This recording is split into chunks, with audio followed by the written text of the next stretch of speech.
Have you ever heard someone say, "I ran 5 kilometers today"?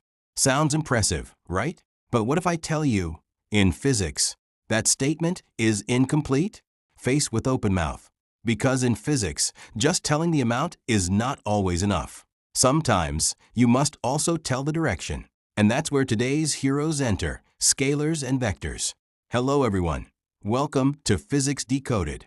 Today we're going to unlock one of the most fundamental ideas in physics, the difference between scalar quantities and vector quantities. And trust me, once you understand this, physics becomes much clearer. Imagine you check the weather app. It says the temperature outside is 30 degrees Celsius.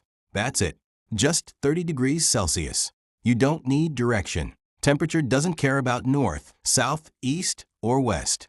This is called a scalar quantity. A scalar has only magnitude, meaning it tells you how much, but not which direction.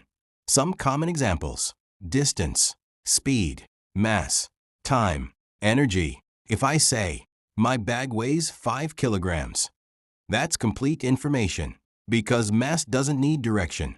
Now imagine I say, I walked 5 kilometers.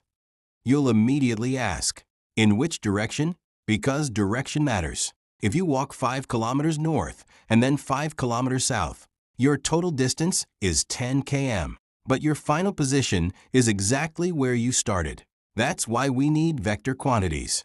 A vector has magnitude and direction. Examples of vectors: displacement, velocity, acceleration, force. If I say, a force of 10 Newton towards east, now that's complete. Without direction, a force is meaningless. Let's make it simple. Speed versus velocity. If a car moves at 60 kilometers per hour, that's speed scalar. If a car moves at 60 kilometers per hour towards Kolkata, that's velocity vector.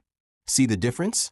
Direction changes everything. So remember this powerful line. Scalars measure how much. Vectors measure how much and where. In physics, direction is not just a detail. It can completely change the result. And that's why vectors are so powerful. If you enjoyed this explanation, subscribe to Physics Decoded, because we don't just study physics, we truly understand it. See you in the next decode.